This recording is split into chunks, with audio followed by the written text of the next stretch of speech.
All right, let's go ahead and go over this practice exam. So the first question states, it wants you to label all the nucleophile and electrophilic sites. I didn't write EL, but essentially the nucleophile sites, well, if you ever get stuck, I go this way. I look at the electrophile site, and I remember that electrophilic sites are parts that love electrons. If something loves electrons, that means it's positively charged, because positive things like negative things. So our partial positive is going to be like the electrophilic site. And our nucleophilic site, therefore, must be the partial negatives, right? Things that have partial negatives are going to be the things that are more electronegative on the periodic table. So kind of as you go up and over to your right, we're going to have more electronegative things, and we're excluding this 8th column over here, which is happy with the way it is.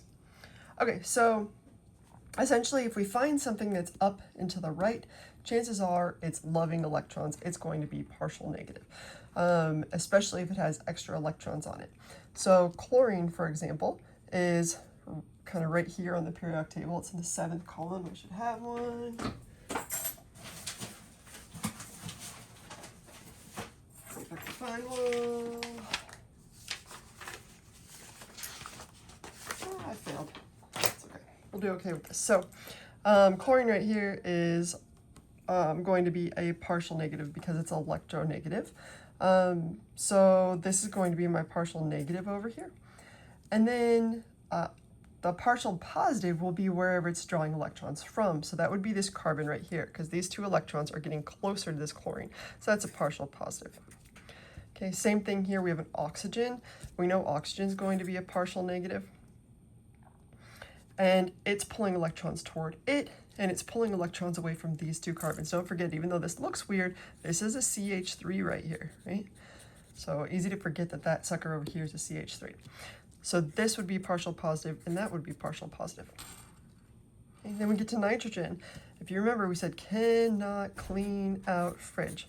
So these are the ones that you encounter the most, the NCl, the O, the F, that are electronegative. So N is more electronegative than carbon. Therefore, it's pulling electrons toward it, particularly here in this bond. The double bond's a little different, but so this would be our partial negative here.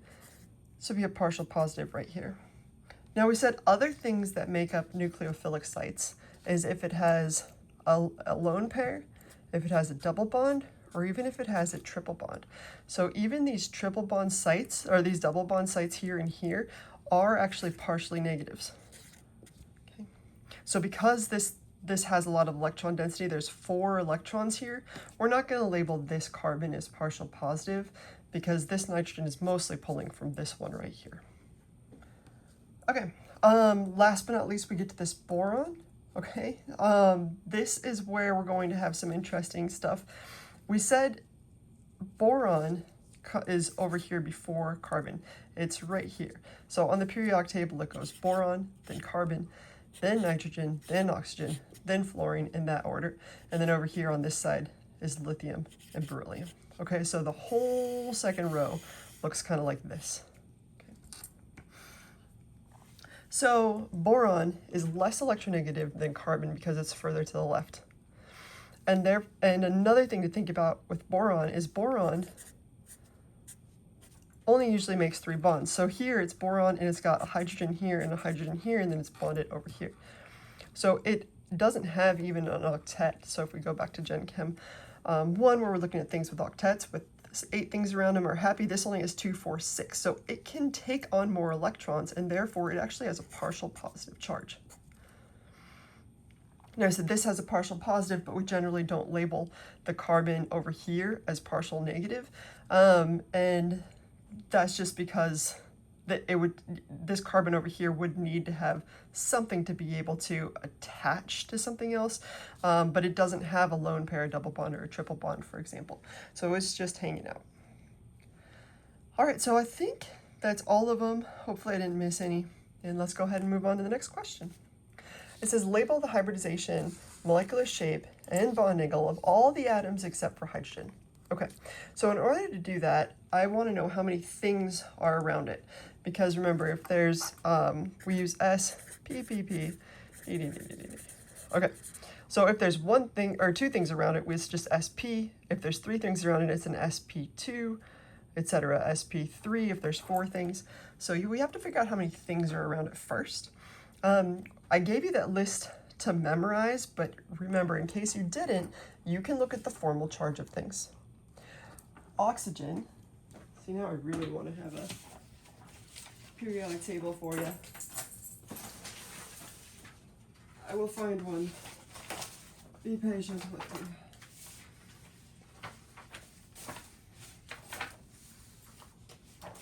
Wow.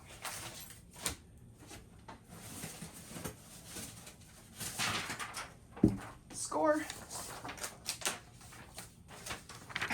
Okay, so oxygen's here is in the 6th column. Remember, that tells us how many valence electrons it has. 1, 2, 3, 4, 5, 6, 7, 8. So oxygen's in the 6th column, meaning it wants 6 things around it.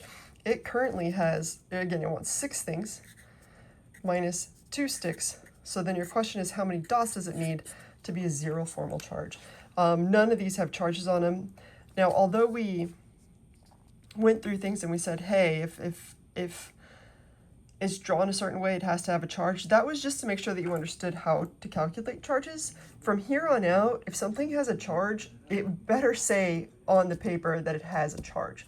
Okay, it has to say on the paper that it has a charge. So here, none of these have charges, therefore they're all 0. Okay, so with that being said, let's look at this oxygen. 6 minus 2 minus 4 dots would give it 0, so we put our 4 dots there. Move on to this nitrogen.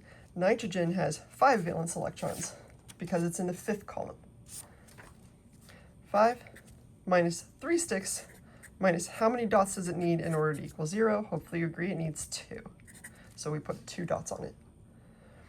And then this is why boron up here had this, because boron has 3 valence electrons because it is in the 3rd column.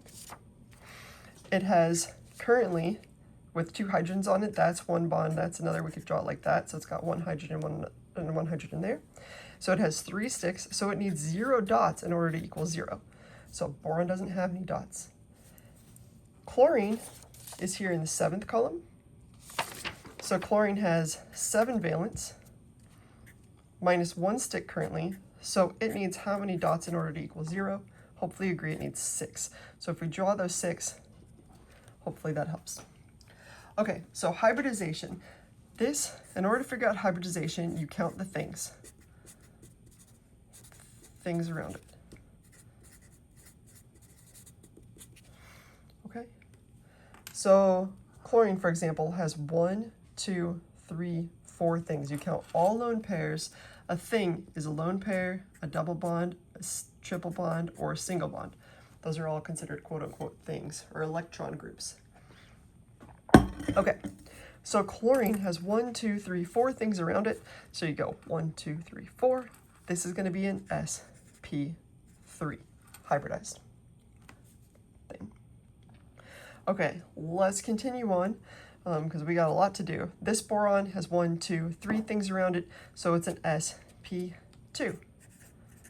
hybridized boron.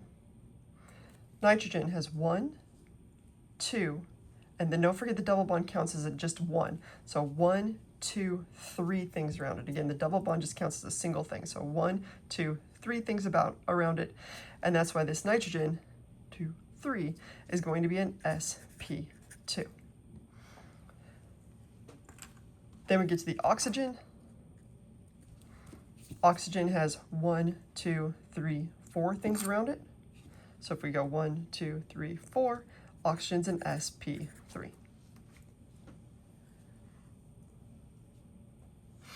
Okay, so the molecular shape of stuff, if it is an sp, it's going to be linear. Oh, this is going to be hard. I might have to change this question. I'm going to change this question to electron geometry. We don't need to talk about molecular shape. So in your paper, hopefully it says that. Okay, the electron geometry, because molecular shape, that's where we're getting into bent, etc. And I'm kind of over that right now. So we'll talk about the electron geometry. If it's sp, it's linear. If it's sp2, it's trigonal planar. And if it's sp3, that's not a very good 2. If it's sp3, it's going to be tetrahedral.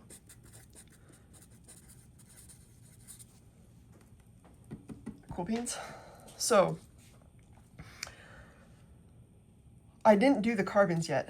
The reason I didn't do the carbons is because I want to be really fast about carbons. If you remember when we talk about carbons, if there's a single bond touching a carbon, if they're all single bonds, that's going to be sp3 because it's got 4 things around it. Oops. If there is a carbon with a double bond touching it, that's going to be sp2 because there's 1, 2, 3 things on it. If there's a triple bond to a carbon, to something else, that's going to be sp. All right. So when we go to do the sp3, sp2, sps for the carbons, I want you to do them really quickly. Okay.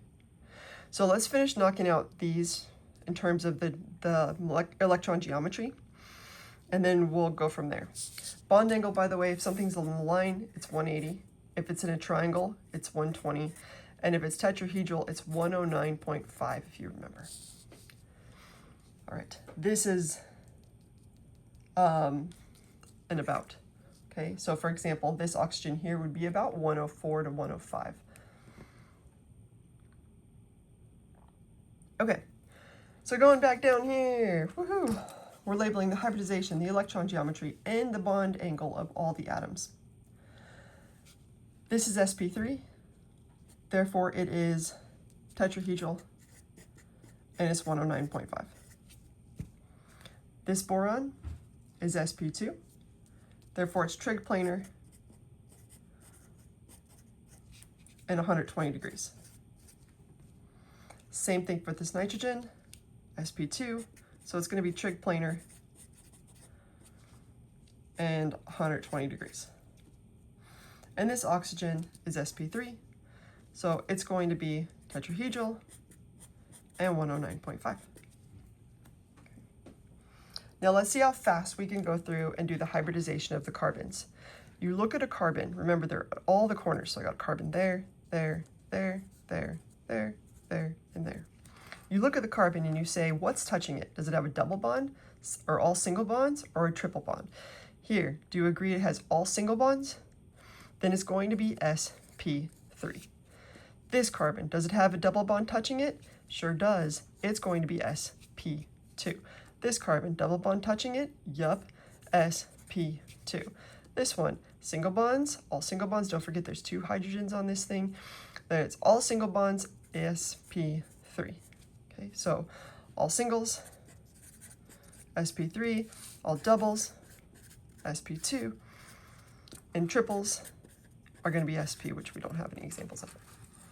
And so it should be that fast for you to start labeling these. I look at this one, single bond, sp3. Boom, this carbon. Does it have a double bond touching it? It sure does, therefore it's sp2. This one, all single bonds, sp3. Okay. Now we could go through and label all the sp3s as tetrahedral, 109, and all the sp2s as trigonal planar, 120. So I think that covers them all. If it doesn't, I'm sure y'all would let me know. All right. Okay, number 3. What is the longest and shortest bond here? Okay. So remember that if something has a really long bond, it's going to have less S character. So if this is length, then this is strength and S character.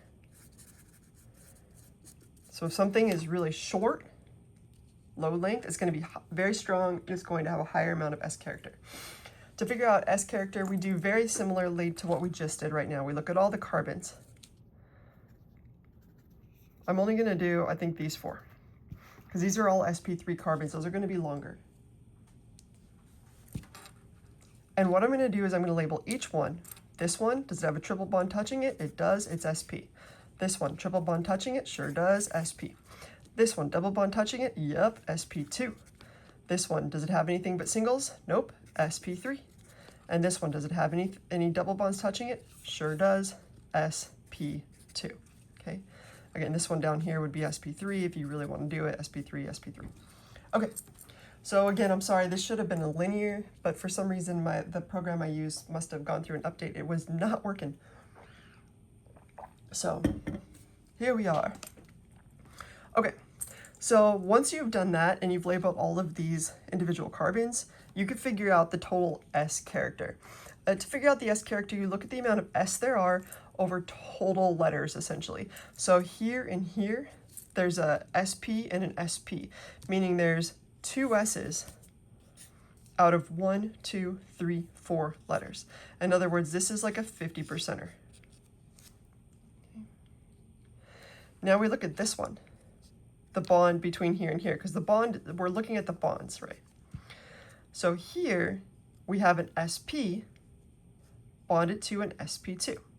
So we have a total of 2 out of 1, 2, 3, 4, 5 letters, which would be 40%.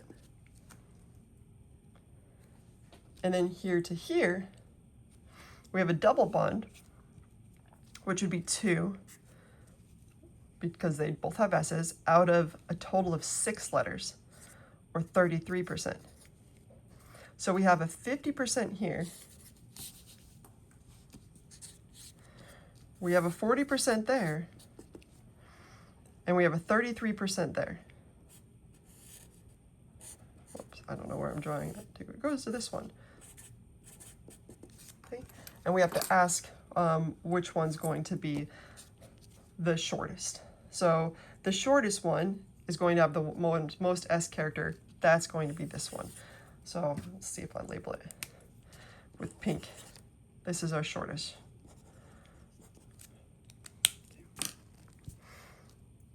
Now our longest one isn't going to be the 40 or the 33, though you should be paying attention to the fact that this single bond is shorter than that double bond. That's pretty impressive.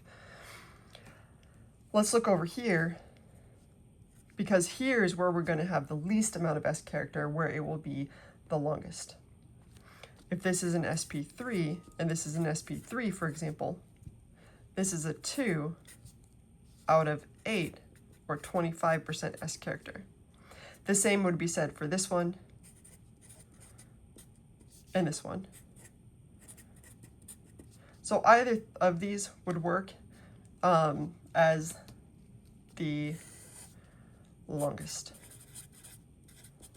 You could do either one, I really don't care. All right, so hopefully that helps with that. Moving on.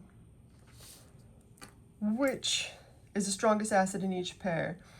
Okay, so we talked about several different ways that acids are strong, through inductive effects, elemental effects, resonance, etc. So essentially, there's a couple ways to look at it.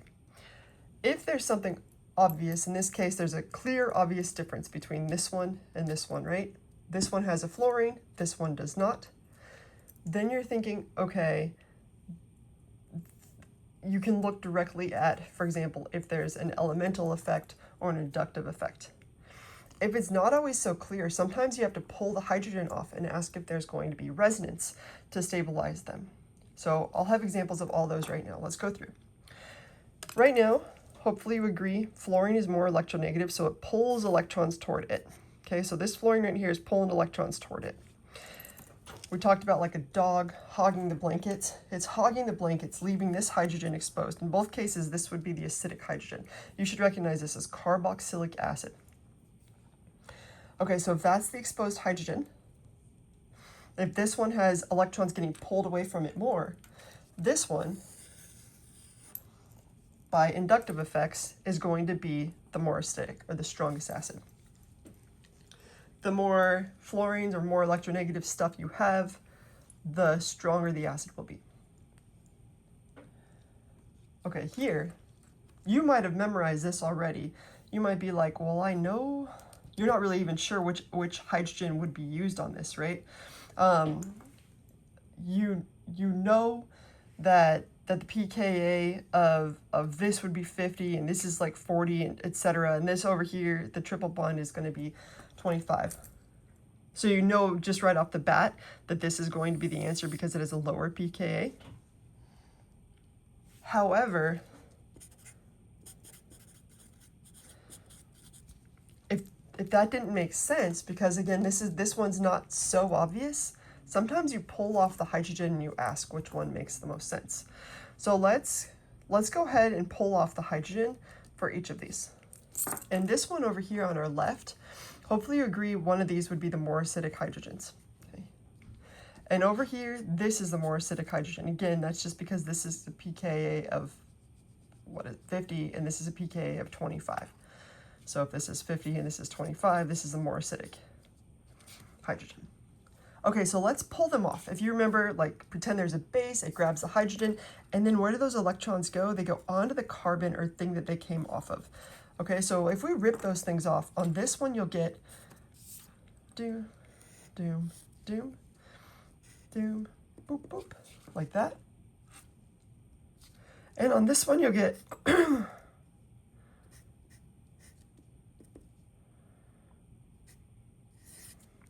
that.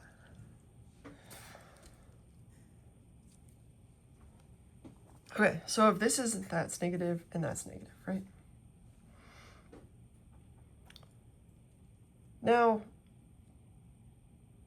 you're going to ask yourself, it might not be that intuitive, but you actually understand a lot about this right now. We just went through and we labeled all the S character of stuff, right? Said, oh, this one's SP, this one's SP3, etc. When electrons are closer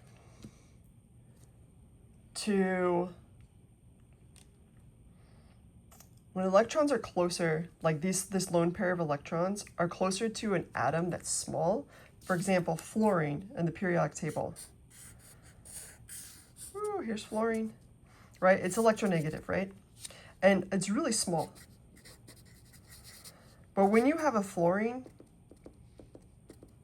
that's got a charge like that, that dude's happy, okay? It's got all of its beautiful little electrons close to it. Okay, so when we're looking at hybridization, this one, hopefully you agree, would be sp2. So over here it's an sp2, right?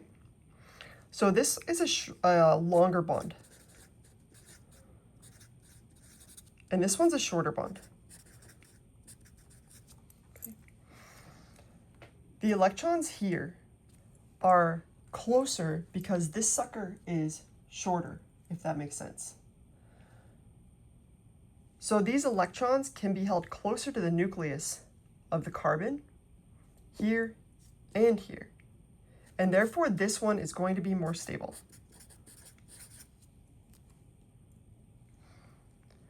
All right, so hopefully that kind of makes sense. If not, you got the pKa.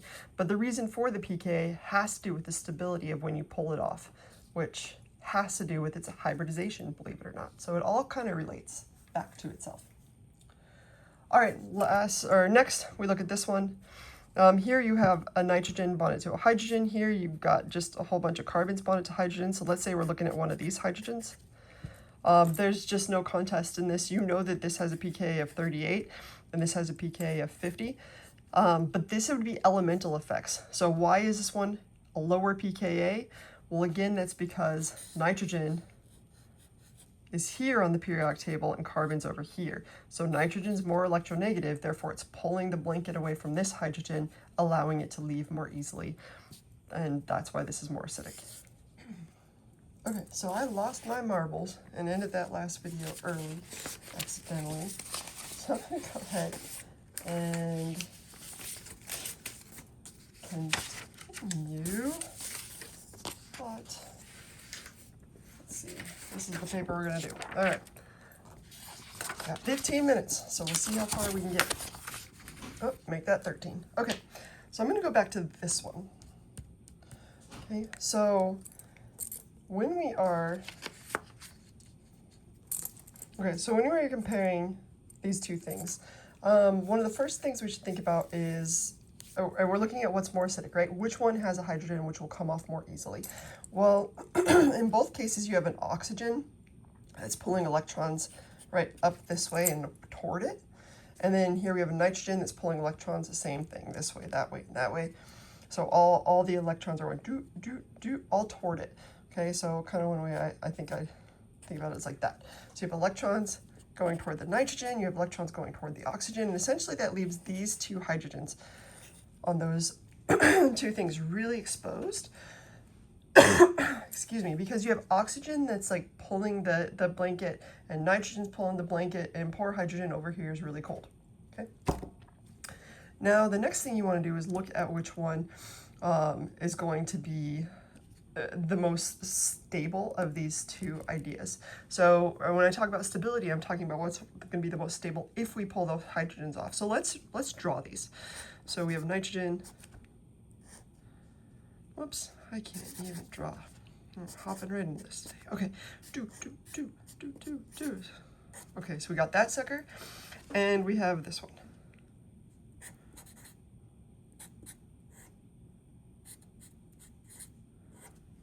So those are essentially our two things, and if we pull a hydrogen off from each of them, so we're looking at the conjugate base here, we would have a lone pair there and there. That'd be a negative charge, and that would be a negative charge. Okay.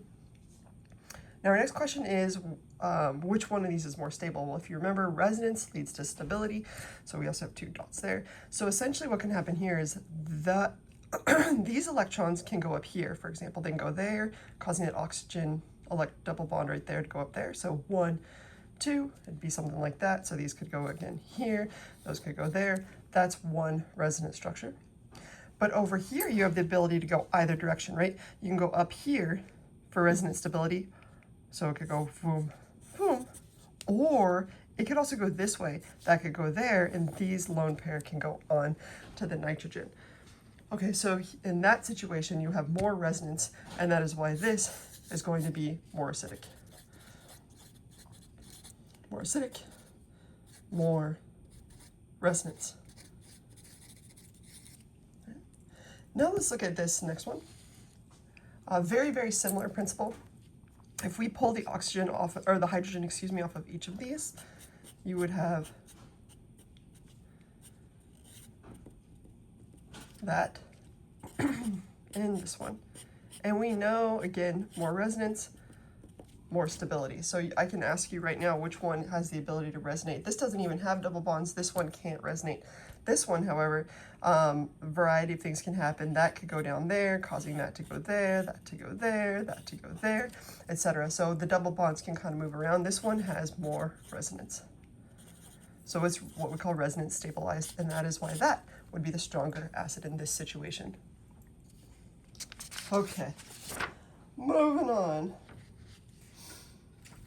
Question 5, which I missed altogether. Okay, so it asks, what are the products here? Well, you have an NH3, which I'm just going to redraw so we have a better picture of it, and AlCl3. So the Al has 3 chlorines on it. And we want to know what we get. Well, if we were to draw dots on, we drew dots on the nitrogen, we know if it has 3 bonds, it's got those 2 dots, assuming it's a formal charge of 0, which it is, because if it weren't, it would have been written. And here we have aluminum. Aluminum's in the 3rd column of the periodic table. Okay, so it's right there. So it has 3 valence electrons. It already has 3 sticks, so it doesn't need any dots. And so this is already stable the way it is. The problem is, just like if we went to go draw our nucleophile and electrophile, hopefully you agree this would be a partial negative. This would be our nucleophile over here. And because this only has 3 things, it doesn't even have an octet, and all of these chlorines are pulling electrons away from it, this is a partial positive. So if we have a partial negative here and a partial positive, negative things like positive things, so this lone pair can go over there and grab hold of that aluminum. And if I draw that aluminum again, I'm just going to give myself a little more space. Now this lone pair has become a bond. Okay. And now this end still has 3 hydrogens on it. And that's what we'd end up getting.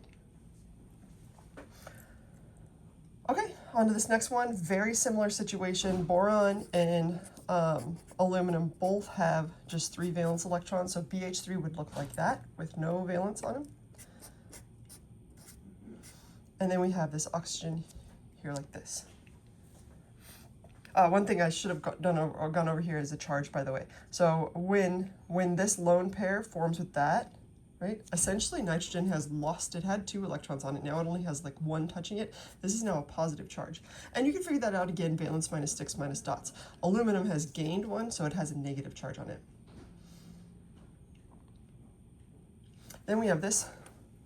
So here we have this lone pair right here, makes this thing a partial negative. And this boron over here is going to be the partial positive. So essentially the electrons here go whoop, and grab hold of that thing. I'm going to redraw the BH3. And now the lone pair from here has now attached the boron, so that's the oxygen. That oxygen had this little pentagon shape right there. It still has those dots on it. And if you did valence minus sticks minus dots, you'd know that this is the positive charge now. Or excuse me, this is the negative charge now. And this one right here is positive. 6 minus 2 sticks, 3 6 minus 2 dots equals positive 1. Okay. So boron here gained electrons, that's why it'd be negative. And this one here has lost 1. Okay, next question, what are the products and which direction is the equilibrium? Well, here we have an NH2, but it's got a negative charge. So in order for it to have a negative charge, let's figure it out. It has 5 valence, it's got 2 sticks, so how many electrons does it need, how many electrons around it does it need to have a negative 1? Well, that would be 4, so it needs 2 lone pairs. And this is how we'd get NH2 negative. And over here we have this thing.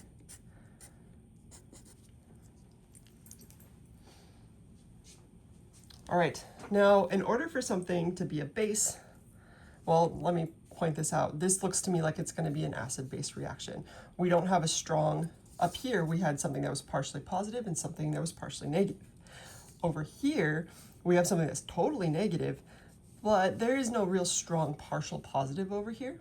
So I see this hydrogen specifically drawn. When that's drawn, that's a big indication that this hydrogen is probably the thing that's going to be taken in an acid-base reaction. That makes this the acid and this the base, but even if you didn't know that, this has the extra lone pairs and a negative charge. Negative things love the more positively charged hydrogen, so anytime you see extra negative charge, it's probably going to be the base. It's going to grab that hydrogen, those electrons go onto that, and you get this product, which is boop, boop, boop, boop. It now has that lone pair on it, and it's got a negative charge. Now we also have an NH3 as a result with a lone pair there. Right. So over here, this one was the acid and this one was the base. I'm gonna write it a little better over here. If we went in the opposite direction, right? Hopefully you agree, if these were my products over here, that this lone pair grabbed the hydrogen from that, making this thing the acid and this one the base. So if we're determining the direction of the equilibrium, we need to know the strength of the acids. We've memorized the pKa of this is 25. And we've memorized that the pKa of a nitrogen bond thing is about 38. So hopefully you agree this appears to be the stronger acid. And what that means is that it just forces the direction more this way. Okay, so if it's a stronger acid, it wants to give off its H more, therefore you'll get more of these products. So the direction of the equilibrium is to the right. All right, now here we have this, with this, essentially what this negative charge means is that this carbon had 2 hydrogens on it and a lone pair of electrons. Okay. Valence minus sticks minus dots would tell you that. Now if it's got this lone pair of electrons, it's got this extra negative charge. Remember we said that's most likely going to be the base. So here we have the base, here we have an acid, and I can see right away that this H right here would happily come off Because just like we talked about in actually the previous problem, wherever it went, in the previous problem, this right here is the same thing. This was the stronger acid because it resonates. So what we're going to have is these electrons right here are going to come over and grab the H, and those electrons go into that, and we get this resonance stabilized thing that we talked about with a negative charge now. Okay, and this, which originally looked like this, has now gained a hydrogen, right? So if you redrew it, we had those two hydrogens on already on it, and now that carbon has an extra hydrogen. That's a carbon, by the way. Okay, so it's all neutral. Remember, we want to check the charges on both sides. So here, over here, our total charge is negative. Over here, our total charge is negative. If you ever get stuck, do that. All right, now we just have to find the direction of the equilibrium. All right, so we ask ourselves, so which one was acting as an acid in which situation? Well, in this situation, this one was the acid, right? And we know that it's an OH, and we know that OHs have pKs of about 16. It'd be even lower because of the resonance stabilization. And then we look over here, and we ask which one was acting as an acid going this way. Well, it looks like this thing would have given off the H in order to become that, right? So if this thing gave off an H in order to become this, then this one is the acid in this situation.